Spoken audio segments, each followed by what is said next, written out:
Pagi ini kami kembali diingatkan akan pengorbanan Yesus yang begitu sempurna. Ampuni kami di tengah masa muda kami. Seringkali kami merendahkan pengorbanan Yesus. Seringkali kami kompromi sama keberdosaan kami. Seringkali kami merendahkan apa yang sudah Tuhan lakukan bagi kami. Lewat kehidupan kami yang gak mau sungguh-sungguh sama Tuhan. Pagi hari ini terima kasih. Lewat pujian penyembahan kami dibawa semakin melihat dan menikmati kasih-Mu. Dan hamba berdoa pada hari ini Tuhan. Kami semua yang ada di ruangan ini boleh dilawat kembali dengan sentuhan kasih-Mu yang sempurna. Sentuhan kasih-Mu yang memulihkan hati kami. Sentuhan kasih-Mu yang belum pernah kami rasakan sebelumnya itu boleh terjadi pagi hari ini. Lewat kebenaran firman kami semakin mengerti, semakin mengalami kasih-Mu yang panjang lebar tinggi dalamnya tak terduga. Urapi setiap kami yang mendengar di tempat ini maupun online. Urapi hamba-Mu yang menyampaikan. Biarlah Injil boleh diberitakan, Tuhan dipermuliakan, hidup kami diubahkan. Dan Tuhan disenangkan senantiasa. Di dalam nama Yesus kami berdoa. Amin. Shalom teman-teman semuanya, silakan duduk. Selamat pagi semuanya. Terima kasih kesempatan yang diberikan kepada saya untuk saya boleh ada kembali di tempat ini. Senang banget ketemu lagi sama teman-teman semuanya. Ya, hari ini kita akan belajar lagi firman Tuhan teman-teman lewat pujian penyembahan. Kita tadi belajar sama-sama, kita dibawa untuk kita semakin mengenal kasih Tuhan. Tadi pujian yang lagi hype banget hari-hari ini, tak mau ku hidup di luar tutur kata firman-Mu. Gitu ya, yang telah bebaskanku gitu. Kita gak mau lagi kompromi, menjadi perenungannya gini. Kenapa sih kamu gak mau lagi kompromi? Kenapa sih kita gak mau lagi hidup di luar kebenaran firman Tuhan lewat pujian tadi? Apa alasannya? Hari ini kita akan belajar hal itu. Teman-teman, tema bulan ini bicara di tempat ini, kita belajar sama Syama, New Life in Jesus. Hidup baru di dalam Kristus. Saya akan buka dengan sebuah perumpamaan. Ada seorang pria dari zaman SMA, dia naik motor. Kemana-mana dia naik motor, kuliah dia naik motor, pacaran dia naik motor teman-teman. Waktu dia kerja naik motor, ketika dia menikah naik motor. Ketika dia punya anak 1 naik motor, punya anak 2 naik motor. Kita bisa bayangkan ya teman-teman, orang kalau naik motor perlengkapannya apa aja sih? Perlengkapan yang dia bawa selalu adalah jas hujan. Perlengkapan yang dia kenakan ketika naik motor adalah jaket dan helm. Itu melekat banget di dalam tubuh pria itu dan keluarganya, semuanya naik motor. Suatu kali saudara, ada seorang yang berbaik hati. Orang itu kasih mobil buat keluarga itu. Mereka dikasih mobil, dikasih BPKB-nya, dikasih kunci mobil, papanya diajari nyetir dan sebagainya. Suatu sore anak-anaknya lagi kumpul di rumah, pulang les. Mamahnya pulang kerja, papanya pulang kerja. Terus mamahnya bilang gini, puji Tuhan lo, papa dapat mobil. Wah, anak-anaknya seneng teman-teman. Dia lihat mobil, wah seneng banget. Mamahnya bilang, ayo kita semua jalan-jalan naik mobil, ayo. Semua masuk ke dalam mobil. Tiba-tiba teman-teman, mamahnya, ya biasalah ya, ibu-ibu suka inget yang detail-detail. Mamahnya bilang gini, sebentar jangan jalan dulu, ada yang lupa. Kaget semua, apa yang lupa? Kita belum pakai helm. Oh iya, kita belum pakai helm. Turun semua rame-rame dari mobil, ambil helm, 4-4 pakai helm. Jaket, pakai jaket, anginnya lagi gede katanya. Semua 4-4 pakai jaket di mobil, pakai helm semuanya. Nyetir lah, mendung. Ketika cuaca mulai mendung, mulai rintik-rintik teman-teman. Papahnya punya inisiatif. Masukin tuh mobil ke parkiran Alfamart. Ayo anak-anak semuanya turun. Kita semua pakai jas hujan. Karena mau hujan.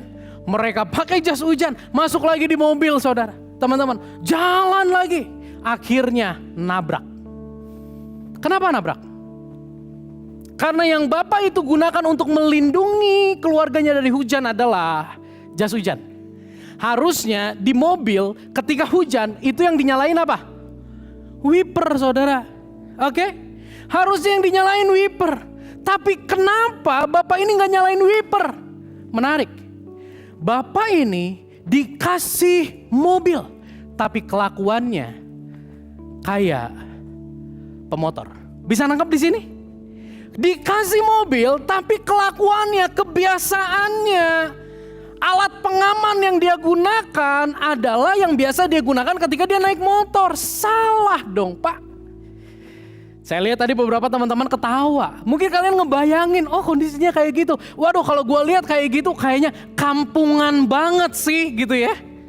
Kayaknya gue pengen turun dari motor gue terus gue ketok, Pak lu ngapain pakai helm? Lu ngapain pakai jas hujan? Benar? Kampungan, satu kata menggambarkan keluarga tersebut. Punya sesuatu yang baru tapi caranya pakai cara yang lama. Tahu nggak? Seringkali kita juga kampungan. Kita udah percaya Yesus sebagai Tuhan dan Juru Selamat, tapi hidup kita, cara hidup kita, pola hidup kita, value hidup kita nggak berubah. Itu ibarat kita yang tadinya naik motor, dikasih mobil, tapi perlengkapan motor itu tetap melekat di tubuh kita. Kampungan. Apa yang seharusnya tidak dilakukan, apa yang seharusnya dilakukan tidak dilakukan, apa yang seharusnya dilakukan tidak dilakukan. Yang tidak dilakukan malah dilakukan, yang harusnya dilakukan malah tidak dilakukan. Teman-teman, itulah gambaran kehidupan kita. Seharusnya ketika kita hidup baru di dalam Kristus, bukan cuma status kita yang berubah, bukan sekedar rutinitas kita yang berubah, bukan sekedar kitab suci kita yang berubah, tapi hidup kita berubah. Dan secara spesifik hari ini kita mau belajar tentang kehidupan yang telah diampuni, living forgiven. Kehidupan yang sudah diampuni itu harusnya seperti apa? Ayat yang diberikan kepada saya ada di dalam Kolose 1 ayat 13 sampai 14. Demikian firman Tuhan, kita baca sama-sama ya ayat ini ya. 1, 2, 3. Ia telah melepaskan kita dari kuasa kegelapan dan memindahkan kita ke dalam kerajaan anaknya yang kekasih. Di dalam Dia kita memiliki penebusan kita, yaitu pengampunan dosa. Ayat ini yang dikasih sama saya dan kita mau belajar sama-sama dari ayat ini, teman-teman. Saya mau sedikit cerita ya tentang jemaat di Kolose itu seperti apa. Jemaat di Kolose ini adalah kumpulan orang-orang percaya, buah dari pelayanan Paulus di Efesus. Jadi Paulus itu gak pernah datang ke Kolose, dia datang ke Efesus. Dia melayani di Efesus, dia ajar beberapa orang, dia muridkan beberapa orang. Dan orang-orang itu ke Kolose buka gereja. Itulah kira-kira jemaat di Kolose. Nah, di sana ada satu muridnya Paulus namanya Epafras. Epafras ini sering nongkrong, sering ngobrol, sering chatan ya, sering kirim surat sama Paulus. One day Epafras cerita sama Paulus bahwa jemaat di Kolose itu luar biasa. Mereka kenal Yesus dan hidupnya berubah. Mereka ngalamin buah-buah pertobatan yang muncul dari hati mereka karena hati mereka diubahkan oleh berita tentang pengorbanan Yesus. Gue ulangi ya, ini kata kuncinya, kalimat kuncinya. Perubahan yang muncul karena mengerti pengorbanan Kristus. Jadi jemaat di Kolose ini ngalamin pertobatan, namun ada penyesatan, katakan penyesatan. Penyesatan itu bukan hitam putih, tapi putih abu-abu akhirnya hitam. Jadi smooth banget penyesatan. Penyesatan yang ada di sana gini. Ada orang-orang, oknum-oknum yang datang ke jemaat di Kolose. Mereka bilang gini, keselamatan itu gak cukup di dalam Yesus. Tapi keselamatan itu harus ditambah sama perbuatan-perbuatan baikmu. Kalau yang Paulus ajar, yang murid-murid Paulus ajar tuh gini, kamu diselamatkan, ketika kamu sudah diselamatkan, yuk berbuat baik. Kamu tadinya naik motor, udah ganti naik mobil, yuk rubah kelakuan kamu. Gitulah kira-kira. Jadi bukan rubah dulu kelakuan baru dapat mobil, bukan rubah dulu kelakuan baru dapat keselamatan. Apa bedanya anugerah sama hadiah? Anugerah adalah pemberian yang diberikan Allah buat kita sekalipun kita tidak layak menerimanya. Itulah keselamatan di dalam Yesus. Nah, jemaat di Kolose memahami, aku sudah menerima keselamatan dan aku berubah. Tapi ada beberapa oknum yang datang ke sana dan mengatakan gini, lu gak cukup percaya Yesus. Lu harus disunat, lu harus puasa, lu harus doing this, doing that. Dimana itu semua budaya Israel. Dan lewat surat kepada jemaat di Kolose ini, Paulus berusaha untuk meyakinkan jemaat bahwa tindakan-tindakan iman, ketaatan mereka itu bukan untuk mencapai keselamatan, tapi itu semua terjadi seharusnya karena engkau menyadari bahwa engkau sudah diselamatkan. Gitu kira-kira kisah latar belakang jemaat di Kolose. Dan Kolose 1 ayat 13 sampai 14 yang tadi kita baca sama-sama. Ini merupakan salah dua ya, karena 2 ayat. Salah 2 ayat kunci di dalam kitab Kolose. Di situ Paulus mengingatkan, Yesus telah melepaskan kita dari kuasa kegelapan. Allah telah melepaskan kita dari kuasa kegelapan.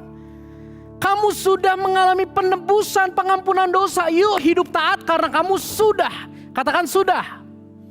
Bedanya sudah sama untuk bisa dibedain ya. Nah teman-teman, di sini dikatakan gini. Di dalam Dia kita memiliki penebusan kita, yaitu apa? 1, 2, 3 baca. Pengampunan dosa. Pertanyaan buat kita gini. Apa sih pentingnya pengampunan dosa buat kita? Saya ulangi ya. Apa sih pentingnya pengampunan dosa buat kita? Gue percaya lu semua di sini udah sering denger tentang Yesus yang disalib mengampuni dosa kita. Bener ya? Bahkan udah ada yang denger itu dari orok. Tapi perenungannya gini. Penting gak buat kalian pengampunan dosa? Kalian benar-benar menyadari pengampunan dosa itu penting, atau cuman dengar bahwa pengampunan dosa itu penting tanpa kalian sadar bahwa pengampunan dosa itu benar-benar penting? Saya dilahirkan di tengah keluarga hamba Tuhan, saudara. Dari janin itu sudah didoain. Tapi di dalam perjalanan hidup saya ketika saya seusia kalian, SMP, SMA, saya ngalamin pemberontakan. Saya ngerasa bahwa saya tuh gak butuh pengampunan Tuhan. Karena ujung-ujungnya ketika bicara pengampunan, ujung-ujungnya adalah lu harus nurut sama Tuhan. Dan itu gak enak banget nurut sama Tuhan. Gua ngerasa kayak masa muda gue terkekang di sana. Tapi ketika saya benar-benar mengerti tentang pengampunan dosa, hati ini seperti pujian tadi. Tak mau ku hidup di luar tutur kata firman-Mu. Akhirnya muncul dari dalam hati saya satu kesadaran, aku tak mau mendukakan hati-Mu Tuhan, karena Tuhan sudah begitu mengasihiku lewat pengampunan yang begitu sempurna. Teman-teman, gak jarang kita memandang dosa itu seperti ini. Selama kita tidak menyadari dosa, tidak menyadari betapa hebatnya kuasa dosa dan dampaknya, maka kita gak akan pernah ngerasa perlu sama yang namanya pengampunan. Bukan karena kita hebat, bukan karena kita baik, kita ngerasa gak perlu pengampunan. Tapi karena kita gak ngerti. Hari ini kita mau bahas tentang pengampunan ini, teman-teman. Gak jarang kita memahami dosa itu berdasar gini. Banyak tidaknya yang melakukan. Oh, kalau makin banyak yang ngelakuin, berarti dosanya gak berat-berat amat. Satu dosa dibagi 10 orang, satu dosa bagi 20 orang, gak apa-apalah nanggungnya sama-sama. Seringkali itu yang terjadi ya. Atau kita memandang dosa gini, kita bandingin sama orang lain. Wah, kamu berdosa, kamu salah. Terus kita cari orang lain. Nah, gua ngambil ceban itu ngambil 11.000. Jadi dia yang lebih berdosa, gua mah mending. Pernah denger yang gitu? Orang yang ngomong gini, gue mah mending. Ketika ditegur terus orangnya bilang gini, saya mah mending, gak kayak dia. Ketika kita bilang mending sama dengan kita ngerasa gini, gue gak berdosa banget kok. Artinya kita gak perlu pengampunan. Atau kita memandang dosa sebagai gini, gue gak menyebabkan kerugian buat orang lain kok. Tapi hari ini kita mau belajar, teman-teman. Jemaat di Kolose, mereka bisa mengalami perubahan hidup mereka karena mereka menyadari. Nah, kita mau lihat tentang dosa nih di sini. Nah, teman-teman di sini gue ulangi ya. Allah telah melepaskan kita dari kuasa kegelapan dan memindahkan kita ke dalam kerajaan anaknya yang kekasih. Saya mau kasih kita semua belajar sama-sama gambaran tentang dosa. Lihat dari ayat ini, melepaskan kita dari kuasa kegelapan itu menggambarkan bahwa kuasa kegelapan, bahwa dosa bukan satu hal yang patut dipermainkan. Ini bukan main-main, ini serius. Karena apa? Kuasa kegelapan itu mengikat. Kuasa kegelapan itu mencengkeram kita. Kita tahu itu salah tapi kita nggak punya kekuatan untuk keluar. Kita cuma sebatas komitmen dan akhirnya jatuh. Kuasa kegelapan itu memiliki kuasa di mana kita nggak berdaya. Dia mengarahkan kita untuk terus jatuh. Dia mengarahkan kita memanipulasi pikiran kita, memanipulasi. Jadi kita akhirnya berpikir gini, nggak apa-apalah sekali-sekali, nggak apa-apalah orang juga lakukan, itu kuasa dosa teman-teman. Mengintimidasi, kamu nggak layak dan sebagainya. Kuasa dosa, kuasa kegelapan itu ya itu mendatangkan kegelapan. Akhirnya kita nggak tahu apa yang menyebabkan kita tersandung. Kita lakukan berulang-ulang, kita gagal mencapai standarnya Tuhan. Kita tersesat dan kita berontak sama Tuhan. Dan saya mau katakan, kuasa kegelapan itu begitu bahaya. Dosa itu begitu bahaya.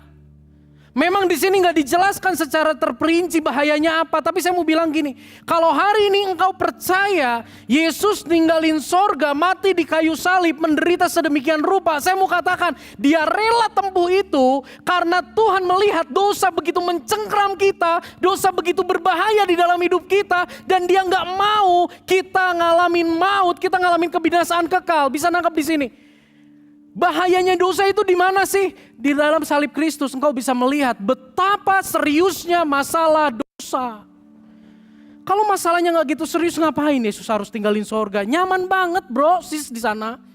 Ngapain Yesus harus naik ke atas kayu salib? Tapi kalau dia sampai lakukan itu semua, menunjukkan bahwa engkau dan saya tidak mengerti betapa bahayanya dosa. Tapi Yesus yang melihat jauh lebih dari yang kita lihat, dia melihat betapa mengerikannya dosa. Dan yang menarik, di ayat tadi dikatakan, kita dari kuasa kegelapan yang sedemikian mengerikan, lewat pengorbanan Yesus kita dipindahkan ke dalam kerajaan anaknya yang kekasih. Kabar baik buat kita semua hari ini, pagi ini adalah gini teman-teman. Ketika kita tercengkram, kita gak punya power untuk lawan dosa, ketika kita gak tahu apa yang menyebabkan kita tersandung dan dosa itu berbahaya, saya mau katakan ada kabar baik. Yesus hadir lewat karya keselamatan Yesus. Kita dimerdekakan dari kuasa dosa. Lewat karya keselamatan Yesus, kuasa dosa dikalahkan. Dia mengampuni kita, dia membenarkan kita, dan dia mendatangkan otoritas baru di dalam hidup kita. Tadinya otoritas kita adalah daging kita, tadinya otoritas kita adalah keberdosaan kita, iblis yang menjadi otoritas kita. Tapi lewat pengorbanan Yesus, kasihnya yang begitu besar, dia merebut hati kita. Teman-teman tahu enggak? Bahwa ketertarikan kita terhadap dosa, itu hanya bisa dikalahkan dengan kasih. Saya ulangi ya. Ketertarikan kita terhadap dosa, itu hanya bisa dikalahkan dengan kasih.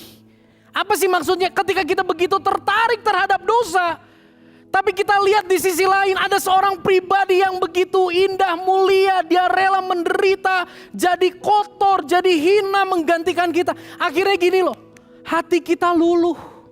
Pujian tadi katakan gini, ku tak mau melakukan hal yang dapat mendukacitakan hatimu. Perhatikan kata-kata itu baik-baik. Aku tak mau melakukan apa yang mendukacitakan hatimu. Di balik kata-kata itu ada satu kata yang indah. Apa itu? Sayang. Aku gak mau duka citain Tuhan karena aku sayang sama Tuhan. Ketika kita melihat apa yang Yesus sudah lakukan, hati kita gak usah dipaksa untuk ninggalin dosa. Dengan rela hati kita meninggalkan apa yang Tuhan gak suka kalau kita sayang. Yuk sadari teman-teman, bahwa di tengah keberdosaan kita Tuhan gak tinggal diam. Di tengah keberdosaan kita Tuhan tidak beri penghukuman. Di tengah keberdosaan kita dia datang beri dirinya untuk menggantikan kita menanggung penghukuman dosa. Balik lagi ke jemaat Kolose. Jemaat Kolose begitu menyadari kebobrokan mereka. Namun di sisi lain mereka menemukan bahwa kasih yang begitu indah itu tersedia bagi mereka di dalam Kristus. Akhirnya, katakan akhirnya. Akhirnya ada perubahan hati, perubahan perilaku yang terjadi dalam hidup jemaat di Kolose. Inilah pertobatan yang sejati. Inilah yang Tuhan mau ada di dalam hidupmu dan hidupku. Pertobatan sejati bukan bertobat karena takut masuk neraka. Pertobatan sejati bukan karena bertobat pengen diberkati. Pertobatan sejati terjadi ketika kita menyadari betapa kita bobrok, namun dikasihi dengan tulus, dengan luar biasa oleh pribadi Yesus yang mengorbankan nyawanya bagi kita. Akhirnya hati kita luluh. Tahu kisah-kisah cinta, tahu nggak kalian? Apa ya, film Korea, aduh istri gue nonton film Korea itu bisa sampai nangis-nangis teman-teman. Gue tanya, kenapa sih lu nangis-nangis? Aduh romantis banget. Apa itu yang Korea itu yang tenggerin itulah. Nonton juga ya Ci. Aduh teman-teman, aduh terharu banget. Aduh kayaknya cowoknya itu begitu tulus, begitu soft spoken. Aduh luluhnya hatiku. Aku mau punya cowok kayak dia, romantis banget. Gak pernah bentak, gak pernah banting pintu. Saya mau bilang, kisah romantis yang paling romantis, salib Kristus. Dia yang tulus mengasihi, kita yang hancur yang dikasihi. Bukan di film Korea kisah romantis paling romantis. Kisah romantis paling romantis ada dalam berita Injil pengorbanan Yesus bagi kita. Amin. Dan seharusnya itu mengubah hati kita dan perilaku kita. Jemaat di Kolose, hatinya, perilakunya berubah. Berubah dalam hal apa? Kita baca sama-sama. Kolose 1 ayat 4-5. 1, 2, 3. Karena kami telah mendengar tentang imanmu dalam Yesus Kristus dan tentang kasihmu terhadap semua orang kudus. Oleh karena apa? Pengharapan yang disediakan bagi kamu di sorga. Tentang pengharapan itu telah lebih dahulu kamu dengar dalam firman kebenaran, yaitu Injil. Perhatikan dua ayat ini. Di ayat 4 Paulus menjelaskan imanmu teguh. Kasihmu luar biasa. Itu terjadi karena kamu sudah mendengar berita Injil. Karena kamu sudah mendengar berita tentang kisah romantis yang paling romantis yang Yesus kerjakan di atas salib untuk kamu.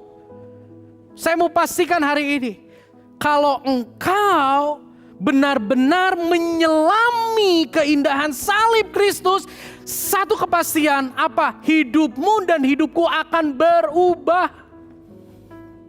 Contoh dari jemaat di Kolose ada dua. Iman mereka teguh dan kasih mereka buat lingkungan luar biasa. Teman-teman perhatikan gambar salib ini.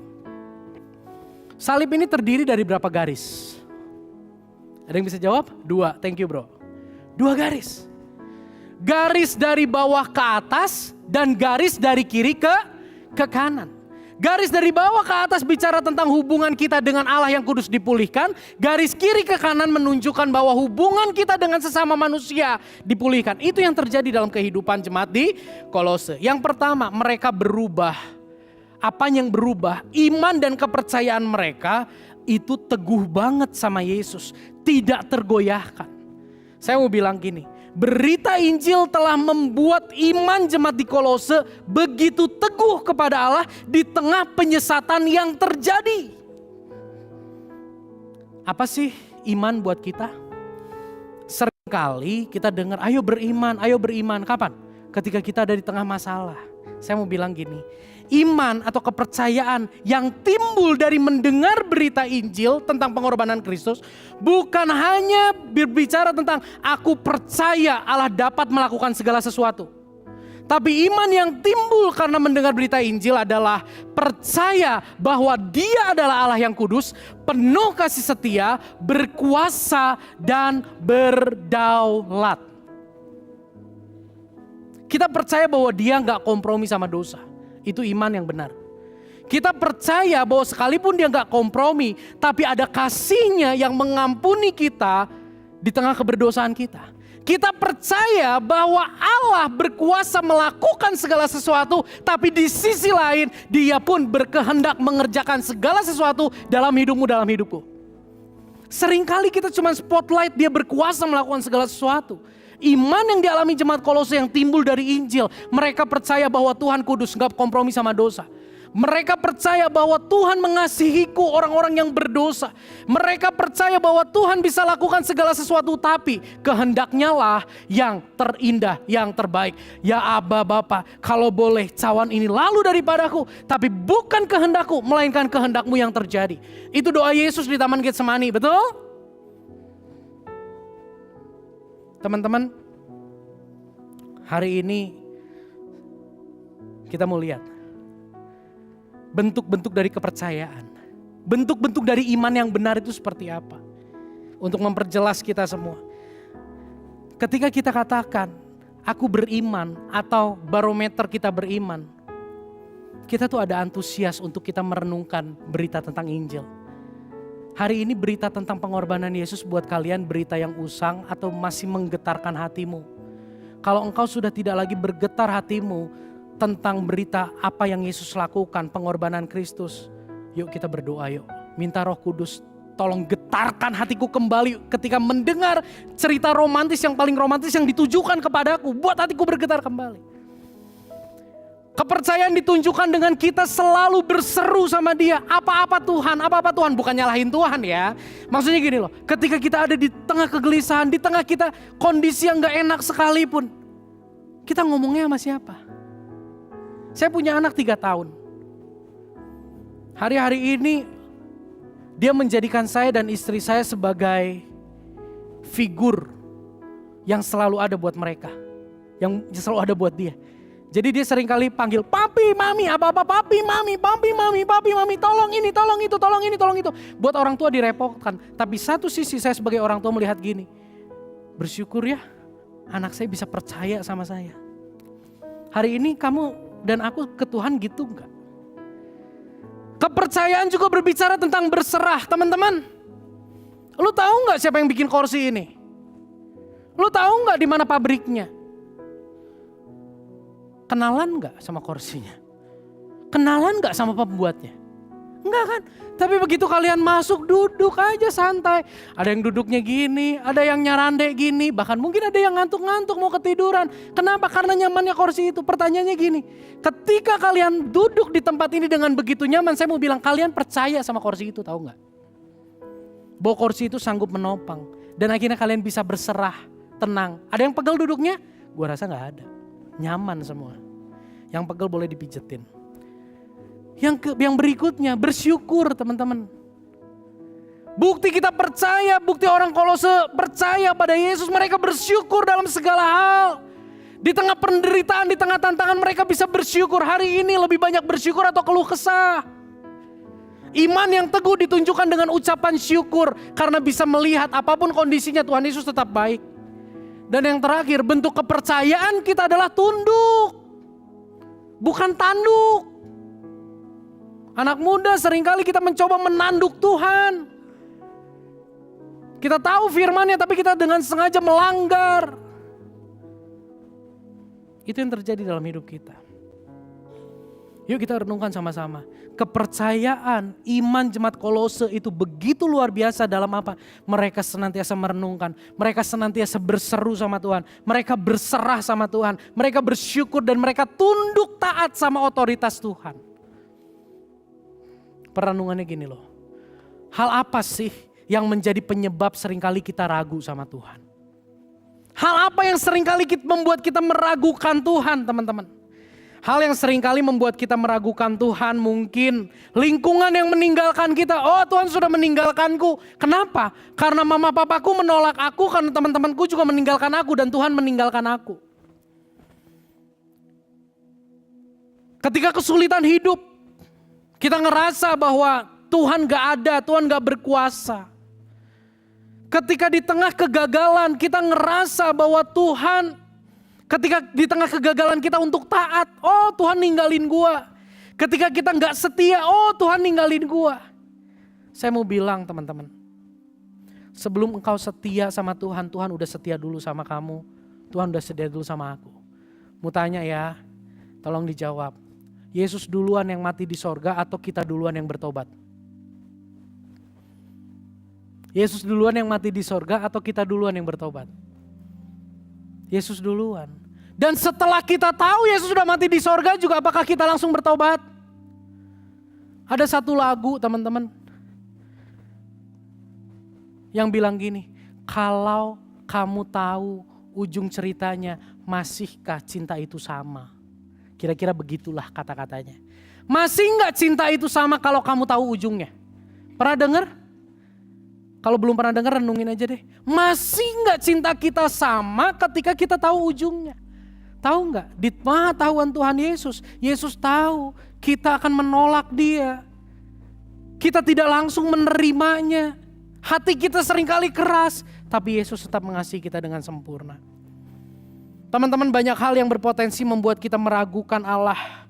Namun ketika fondasi iman kita berpusat pada Injil, berpusat pada apa yang telah Yesus lakukan buat kita, maka seharusnya tidak ada keraguan dalam hati kita untuk kita percaya kepada Dia. Banyak hal yang membuat kita berpotensi kita melupakan Tuhan, iman kita goyah. Tapi kalau iman kita berdasarkan, berpusat pada apa yang Yesus sudah lakukan bagi kita, enggak akan goyah. Jemaat di Kolose imannya teguh, kenapa? Karena jemaat di Kolose berfokus pada apa yang sudah Tuhan lakukan. Akhirnya di tengah kondisi apapun imannya enggak goyah. Teman-teman, dalam pengampunan yang Yesus berikan, seharusnya tidak perlu kita merasa dia meninggalkan atau membuang kita. Di sisi lain, kita tidak menggunakan kelapangan hati Allah untuk mengampuni kita, untuk kita terus hidup di dalam dosa. Kalau kita terus merenungkan tentang apa yang Yesus sudah lakukan buat kita, seharusnya gak ada ruang dalam hati kita yang menyatakan bahwa aku sudah ditinggalkan oleh Tuhan. Karena dia sudah beli aku dengan harga yang sangat mahal. Tapi di sisi lain kita tidak memanfaatkan kelapangan hatinya untuk kita terus hidup di dalam dosa. Apa barang yang paling berharga buat kamu hari ini? Maaf ya, kamu beli handphone berapa harganya? Tapi handphone yang kamu beli sekian harganya itu kamu jaga baik-baik. Kenapa? Karena kamu dan saya udah keluar uang berkorban untuk handphone itu, maka kita jaga baik-baik. Tahu nggak apa yang Yesus sudah lakukan, apa yang Yesus sudah korbankan untuk membeli Anda dan saya? Nyawanya. Nggak mungkin dia tinggalin kita. Kemarin masa-masa liburan, temen gue buka penitipan dogi. Itu dogi yang dititipin itu bagus-bagus teman-teman. Ada yang ownernya neleponin sehari sampai 3 kali video call. Lihat dong dogi gua, lihat dong dogi gua. Itunya kok ada yang aneh ya?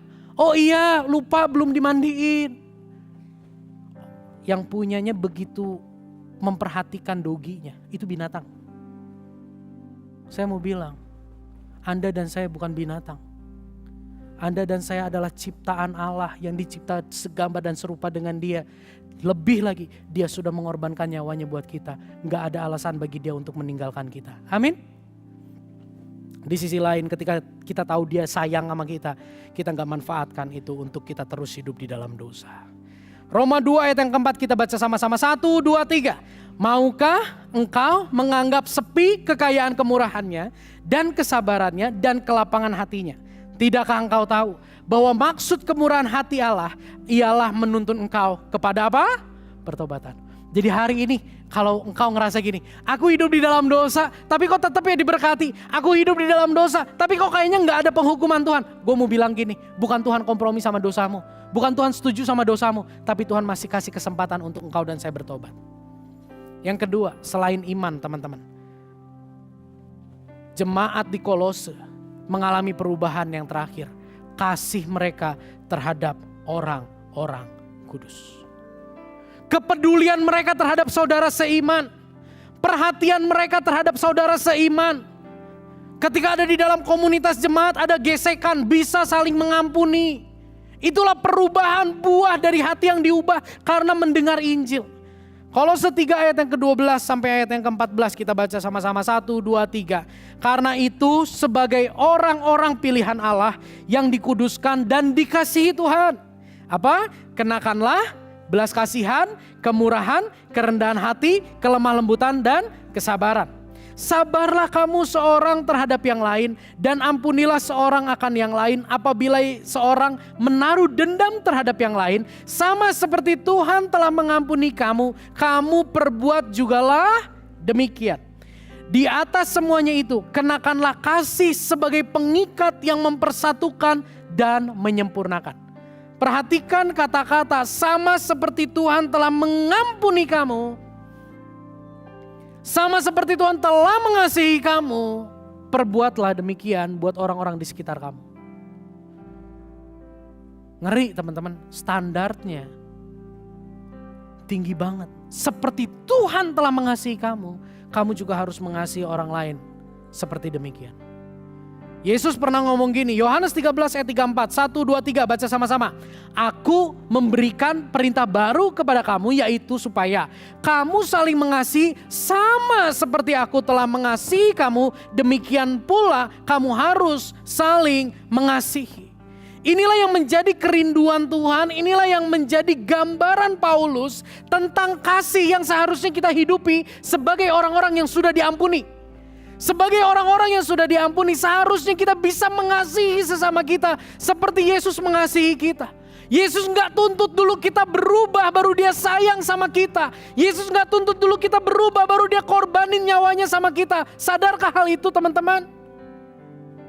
Bukan karena engkau kasih persembahan maka engkau diampuni. Bukan karena saya melayani maka saya diampuni. Bukan karena saya taat maka saya diampuni. Tapi sebelum saya taat, sebelum saya melayani, sebelum saya kasih persembahan, Tuhan sudah mengampuni. Itulah kasih yang tulus. Jadi kalau lu ngerasa mantan lu ngasihi lu dengan tulus, lu ngerasa pacar lu mengasihi lu dengan tulus, sorry to say, kalau ada yang datang pacarannya di sini, gue minta maaf ya, gue buka nih rahasia nih. Kasih yang tulus itu cuma satu. Di dalam Yesus. Dia mengasihi kita sebelum kita menyenangkan hatinya. Dan Tuhan mau kasih yang demikian itu kita terapkan buat keluarga kita, orang tua kita, pasangan kita, teman-teman kita, komunitas kita. Kasih yang seharusnya terjalin adalah kasih seperti Yesus mengasihi kita manusia berdosa. Ini yang penting. Kita gak akan pernah dapat mengerjakan kasih demikian jika kita tidak pernah menyadari dan mengalami kesempurnaan kasih Yesus dalam kehidupan kita. Teman-teman, bayangin ya. Kalau ini gelas ini saya kosongin dan saya taruh batu di dalamnya. Gimana caranya mengeluarkan batu ini tanpa saya ambil batunya atau saya balikin gelasnya? Gimana caranya supaya batu di dalam sini bisa keluar dengan sendirinya? Ada yang bisa jawab? Gelas ini ceritanya kosong diisi batu. Gimana supaya batu ini otomatis keluar? Gimana? Isi air. Thank you bro. Bener. Diisi air terus sedikit lama-lama itu batu naik. Terus diisi air lama-lama itu batu yang tidak seharusnya ada di sini itu bisa keluar dengan sendirinya. Saya mau ibaratkan hidup kita ini gelas ini. Batu itu adalah kerusakan atau sesuatu yang menyakiti hati kita. Bagaimana supaya yang menyakiti hati kita itu bisa keluar, kita bisa mengampuni? Kuncinya satu. Kita ngalamin dulu kasih Yesus yang begitu sempurna. Kasih itu bagaikan air yang mengangkat batu itu. Lama-lama tanpa dipaksa, batu itu akan jatuh dengan sendirinya. Kita tidak akan pernah bisa mengerjakan kasih seperti Yesus tanpa kita menyadari dan mengalami kesempurnaan kasih Yesus yang telah diberikan bagi kita. Teman-teman, Allah mengampuni kita baca sama-sama ya, 1, 2, 3. Allah mengampuni kita bukan hanya agar kita masuk ke dalam sorga.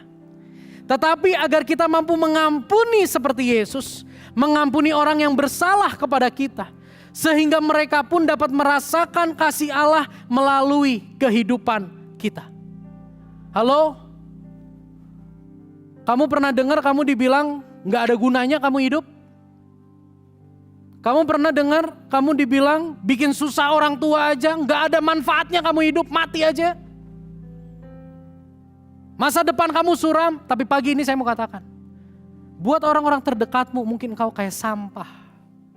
Karena tidak bisa membanggakan mereka. Tapi di hadapan Tuhan, Tuhan mau pakai hidupmu menjadi alat untuk menyatakan kasih Yesus buat orang-orang di sekitar kita. Amin. Teman-teman, saya kasih gambar ini. Ada yang tahu? Kisah apa? Kisah apa? Yusuf. Ini cerita si Ucup. Ya, bukan Ucup tukang batagor atau tukang bubur, bukan.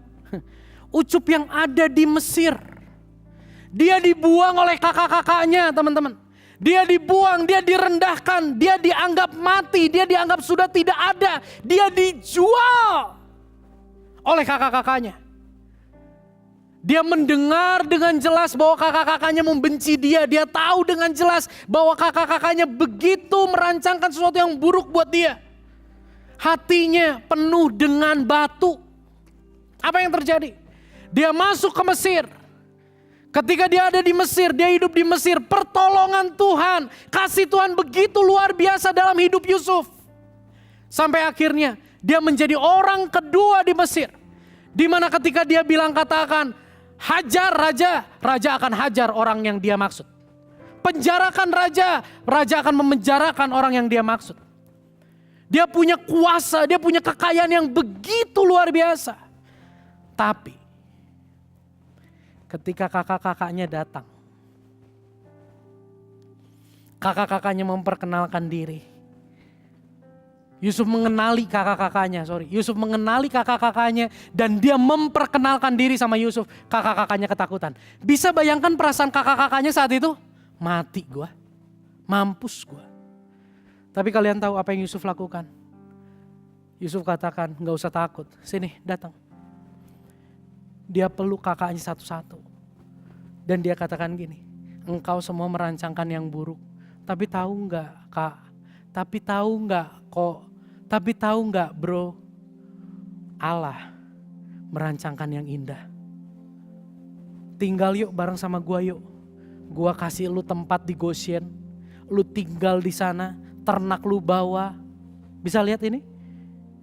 Yusuf bisa mengasihi kakak-kakaknya bukan karena dia kaya. Yusuf bisa ngasihi kakak-kakaknya bukan karena dia nyaman. Maka dia bisa mengasihi kakak-kakaknya. Gue tunggu kaya dulu baru gue mau mengasihi. Gue tunggu nyaman dulu baru gue mau mengasihi. No! Kekayaan tanpa kasih dalam hati Yusuf. Yusuf akan memenjarakan kakak-kakaknya, menindas kakak-kakaknya dengan sangat parah. Bisa lihat itu? Tapi karena hatinya disentuh sama hati Tuhan.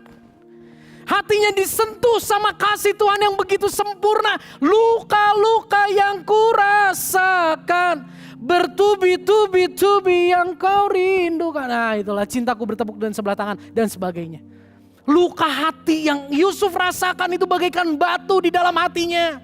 Melukai, menggores, tapi kasih Tuhan itu enggak berakhir. Kasih Tuhan itu mengangkat batu-batu itu sehingga batu itu keluar. Bahkan yang keluar dari hidupnya bukan cuma batu, bukan batu lagi yang keluar ketika dia berjumpa.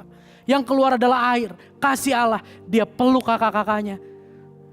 Kejahatan dibalas dengan kebaikan. Pengkhianatan dibalas dengan penghukuman. Pembuangan dibalas dengan penerimaan. Gue mau bilang, gue gak suruh kalian jadi seperti Yusuf.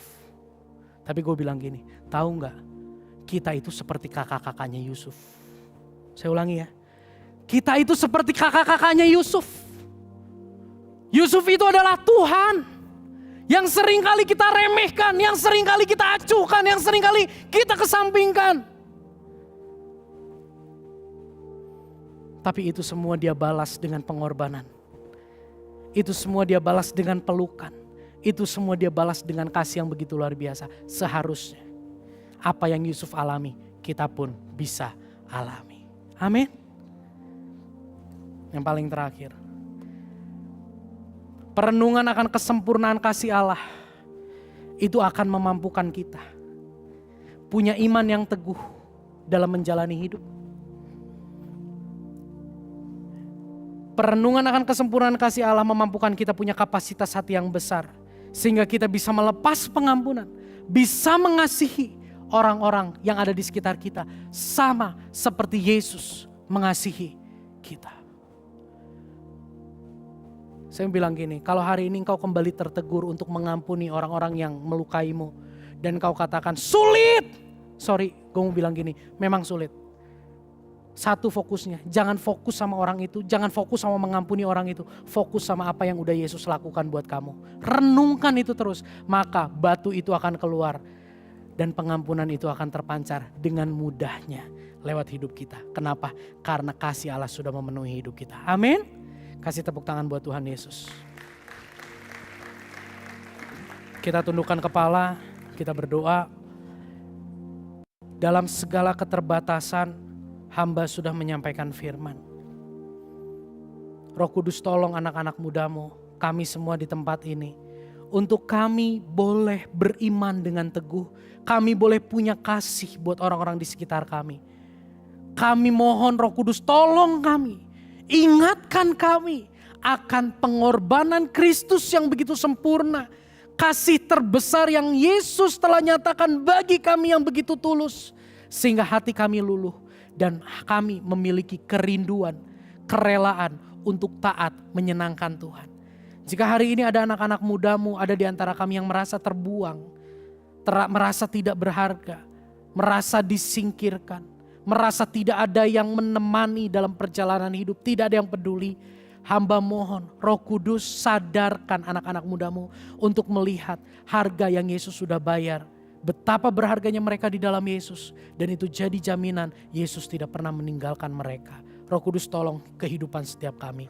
Kami serahkan firman Tuhan ini ke dalam tangan-Mu. Tertanam, bertumbuh, berbuah. Ada di dalam kehidupan kami bagi kemuliaan nama-Mu. Dalam nama Yesus kami berdoa. Amin.